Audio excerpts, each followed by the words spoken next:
Ano passado eu fiz uma listinha dessa aqui no canal, sobre 2020 no caso. Não é um melhores do ano nem nada, a ideia é mais trazer umas recomendações inusitadas, filmes curiosos e interessantes que têm uma boa chance de terem passado batido. Só pra contextualizar, eu vou evitar repetir diretor que eu citei no ano passado, então por exemplo, Hong Sang-soo, que como de costume lançou 2 ótimos filmes em 2021, fica de fora mesmo que eu siga gostando dele. Na minha cabeça quem pegou a dica no último vídeo já deve ter esse no radar. Filmes que já tem vídeo sobre no canal, como Matrix, Evangelion e principalmente Zeros e Uns, que foi um dos meus preferidos e o vídeo não chegou em tanta gente. Também não faz sentido repetir aqui, ficam de fora e os respectivos vídeos sobre cada um vão aparecer na tela final desse aqui para quem quiser assistir, então segura até lá. Também vale dizer que esse roteiro todo foi escrito primeiro para nossos apoiadores. Só essa parte aqui do comecinho que eu tô alterando. Eu não tinha certeza se ia tirar do papel e já disse isso outras vezes, mas o conteúdo adicional, que é como a gente chama, que a gente oferece para quem contribui não é menos interessante do que a gente traz para cá. Tem vários textos que eu poderia simplesmente gravar e transformar em vídeo. Se tu não conhece nossa campanha de financiamento, ela anda um pouco mal das pernas, o que nos preocupa um pouco, porque é literalmente o que banca esse trabalho aqui. Então tô aproveitando a oportunidade para fazer a propaganda e peço de coração que se tu curte nosso trampo, quer manter o canal vivo ou ter acesso a esse conteúdo, até os grupos que a gente tem no Facebook, WhatsApp, Discord, se tu tá na condição de ajudar, dá uma olhada no link aqui embaixo na descrição do vídeo. Sério, é muito fácil de contribuir e um pouquinho de cada um faz uma diferença gigantesca pra nós. Bom, vocês não devem mais aguentar a apresentação, então bora pra lista. Começando provavelmente pelo mais acessível da lista, Sem Remorso, do Stefano Sollima, foi uma boa surpresa na medida em que não só se sustenta muito na estrela do Michael B. Jordan, que protagoniza o filme, como a partir dos atritos que surgem dessa escolha busca carregar dramaticamente as sequências de ação que constroem, como se o ator precisasse estar o tempo todo pronto para responder a algum tipo de rejeição. Me lembra um pouco o choque que o John David Washington causa no cinema do Nolan, enquanto protagonista é um personagem que constantemente precisa reagir àquele mundo de extravagâncias, rico demais e branco demais. Internete traduzido nessa gente que acha normal voltar no tempo. Enquanto personagem, mas também como corpo novo na franquia, a gente assiste um Michael B. Jordan preparado, resistente. Todo o resto é muito ornamental, funciona nas batidas que se espera mesmo, e elaborar demais seria tirar esse importante espaço de reação que o B. Jordan precisa para com o filme, constantemente em desafio, esse rosto de agora em uma franquia que já teve tantos, mas nunca um como ele, nunca um tão engajado. Esse dá pra ver de graça pelo nosso link do Prime, mas como já enchi o saco de vocês com propaganda no começo, só procura na descrição aí quem se interessar.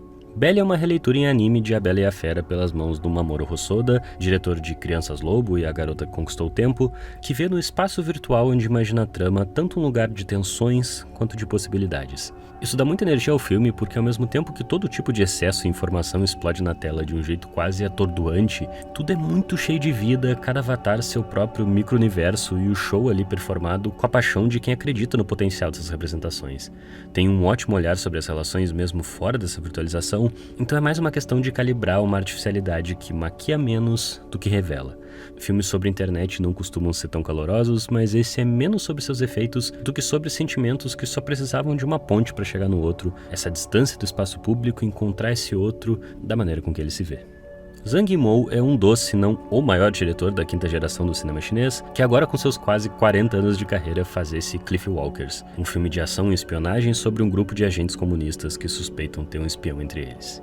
Eu não sou o maior entusiasta especificamente do tipo de estética que fez muito barulho quando surgiram esses cineastas da quinta geração, ali nos anos 80, Chen Kaige, que o Zhang Yimou chegou a fazer a fotografia pro Terra Amarela, por exemplo, muito ressentida pela revolução cultural e abraçada pelo ocidente que, sei lá, essa narrativa de pequena comunidade, que inclui retratar vários rituais fictícios, numa lupa nostálgica mais descrente para todos os lados, sobre a relação do indivíduo com a comunidade, com o partido, discutir alienação e opressão nesse tipo de contexto vem com suas facilidades no discurso também.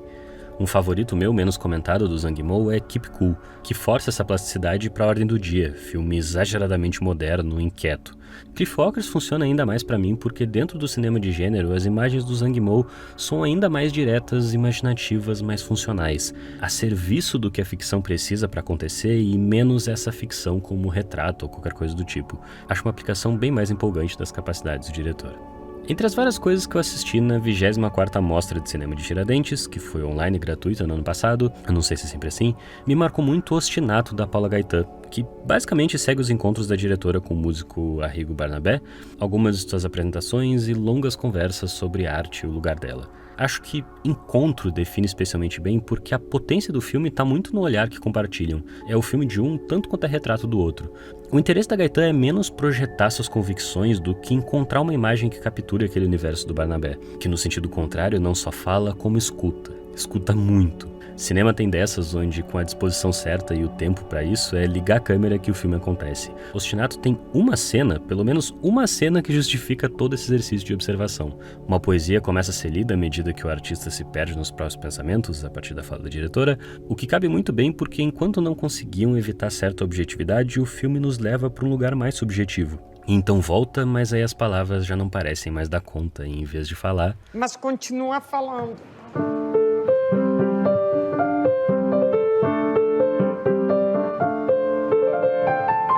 Barnabé toca o piano. Cinema pra caralho, a Paula Gaetan é foda e essa é uma das cenas do ano pra mim. Seguindo no Brasil, Madalena é um filme que parte da morte de uma mulher trans para investigar não a razão dessa violência específica, mas como um estado de violência atravessa as estruturas daquele lugar.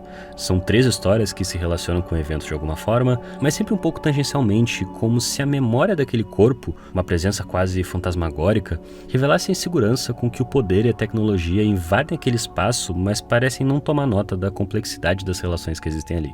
Identificar essa condição sem abrir mão de um olhar muito carinhoso daquele espaço, um retrato da comunidade muito cheio de vida mesmo em frente à morte, é uma das grandes realizações desse filme que foi uma grata surpresa de 2021. Soi Cheng é um diretor de horror que começa a produzir a espreita da devolução de Hong Kong para a China. Engraçado como nenhum de seus últimos 9 filmes é exatamente um terror, mas certas angústias às quais o gênero caía muito bem nunca abandonaram. Desde o Horror Hotline de 2001, o diretor exercita essa infestação da imagem, a tensão tomando conta do registro e daqueles personagens a um certo ponto onde eventualmente tudo vira neurose. É, lógico, um exercício de estilo, mas também uma tentativa de capturar um sentimento que acompanha a cidade e no seu cinema toma várias formas. Os fantasmas em seus primeiros filmes, nem sempre meras manifestações, a paranoia da cidade em seus primeiros trabalhos para Milky Way. Em um desses filmes, o protagonista que forjava acidente começa a ter medo que estejam fazendo a mesma coisa com ele. Em outro, a grande expectativa é se o protagonista vai conseguir atravessar um dos complicados becos da cidade. Dog Bite Dog, de 2006, já buscava um retrato neurótico de Hong Kong. Cercada de lixo, essa perdida cidade capitalista em meio a uma China comunista é um lugar onde todos os personagens parecem dispostos aos maiores atos de violência, verbal, física, psicológica. Limbo, seu filme mais recente, radicaliza esses temas à medida em que alcança sua imagem mais violenta até então. A fotografia em preto e branco serve muito bem à degradação que busca retratar naquele espaço. Nem o cheiro escapa, tudo busca um estado de sufocamento e agressividade onde não existe redenção. Espaço de ação, super bem encenado, mas igualmente prático, talvez poucos filmes tenham capturado tão bem a sensação de existir em uma cidade em decomposição. Agora uma das dicas mais estranhas. From Bakersfield to Mojave é um filme de quase 2 horas formado por exatos 9 planos de trens passando. É sério, sendo bem direto, não acontece mais do que isso, mas se engana quem acha que a proposta não desperta uma série de sensações e expectativa. Eu digo expectativa porque tem todo um ritual envolvendo o processo, o James Benning posiciona a câmera num lugar, estática, e o padrão entre essas 9 passagens é um trilho, os primeiros sinais de que o trem tá vindo, alguns bons minutos do trem passando e então os trilhos mais uma vez. A cada repetição a gente percebe ainda mais esses padrões e o efeito da passagem do trem naquele lugar.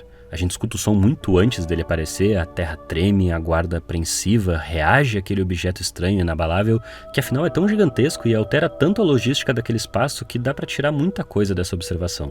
Tem umas escolhas muito boas de posição de câmera, um dos planos mais impressionantes é quando a gente vê aos poucos o trem dando uma volta em si mesmo, num movimento de devoramento tão hipnotizante quanto ostensivo. Seguindo essa lógica, meu preferido é o segundo plano, onde primeiras casas, pequenas casinhas ao lado do trilho, prontas para serem engolidas por essa criatura, desaparecem à medida que o trem toma conta do plano e só resta esperar a passagem acabar.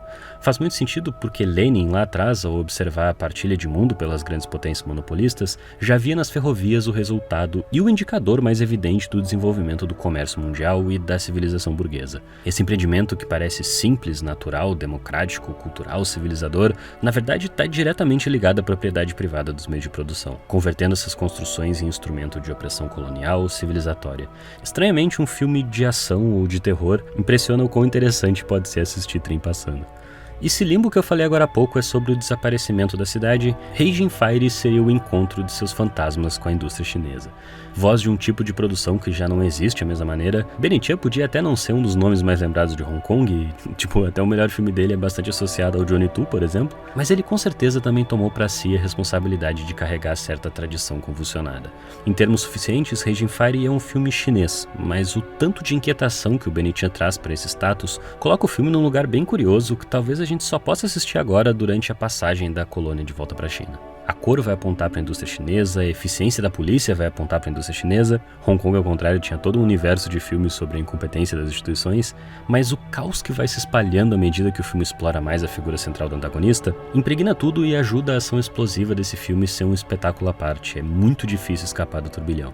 Afinal, já existem inquietações no estado das coisas, e o Benitia é disposto a qualquer exagero e apropriação para encapsular esse encontro. No ponto do filme, a dinâmica policial-criminoso chega a lembrar muito uma coisa de Batman e Coringa, com a diferença de que ali cada personagem carrega consigo o peso da representação de cada um desses lugares.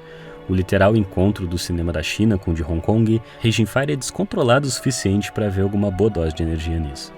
Drive My Car não é o primeiro filme do Hamaguchi que me lembra Kiarostami à medida em que cada performance está sempre disposta a se transformar quando encontra o papel do outro. Pequenas diferenças nas relações que representam às vezes grandes deslocamentos na autoimagem de cada um. No fim, essa ebulição de papéis em um único corpo, do ser, do ator, do personagem. Esse foi um dos alternativos, digamos assim, mais abraçados pela cinefilia em 2021, fácil mais comentado dessa lista, e os ambientes todos do palco e do carro são realmente atraentes quando se trata de discutir esses temas, o poder da representação e esses espaços de convívio. Mas me interessa como aqui isso deixa tudo ainda mais direto, como se a partir disso as surpresas não fossem mais surpresas exatamente, e sim movimentos de um estado de relação para outro. Nenhum sentimento é descartado, camadas e mais camadas são memórias e os gestos em certo ponto são carregados de tantas delas que interessa o que conecta, não mais a língua ou qualquer distância. Poderia citar Benedetta, Ataque dos Cães, Tempo, Cry Macho, ou mais uma porrada de filme que eu gosto e receber a devida atenção do pessoal mais engajado aqui. Poderia ser o Roda do Destino, que me apresentou o cinema do Hamaguchi, também em 2021, mas Drive My Car tem algumas das imagens mais fortes do ano pra mim, então fica pra ele esse lugar na lista. Tem um negócio essencial e ao mesmo tempo muito elaborado em Bressani. Garoto, por exemplo, é um filme onde ele reduz a narrativa ao fio mais básico para então buscar o que sobra nas sensações. Capítulo e o capítulo é verborrágico, teatral, a gente assiste tal encenação de tal ponto de vista, então parte para a seguinte. Mas é nesses movimentos que o filme se revela, não o que vemos, mas o que vemos a seguir. Machado de Assis é bem mais irônico do que umas adaptações super diretas dão a entender, então até a provocação com como a gente entende esses atores cai muito bem aqui. Uma Mariana Ximenes de presença agressiva, um Vladimir Britia cambaleante, um Henrique Dias que não tem pouca nenhuma a ver com o Vladimir Britia, historicamente são a mesma pessoa no filme, interessam mais no choque que causam do que garantem qualquer lugar de conforto para quem assiste. Importa como a narrativa é percebida, menos uma investigação da traição do que uma reimaginação do que o Bentinho sentiu e de como Dom Casmurro elaborou essa memória. Muito cinema no processo. Meu nome é Henrique e óbvio que ficou um monte de coisa de fora, inclusive na listinha que eu fiz no Letterboxd coloquei também outros filmes recentes, de 2019 pra cá, que eu só fui conseguir assistir ou ficar acessíveis em 2021. Não esquece de conferir nossa campanha de financiamento para poder ter acesso a esse tipo de texto que acaba não virando vídeo e de quebra ajudar a gente a se manter aqui no YouTube, coisa difícil pra cacete quando não fala só das coisas que o algoritmo impulsiona. Vai estar tudo aqui embaixo na descrição do vídeo, curte, comenta, compartilha, tudo isso ajuda muito, o que der na telha e até.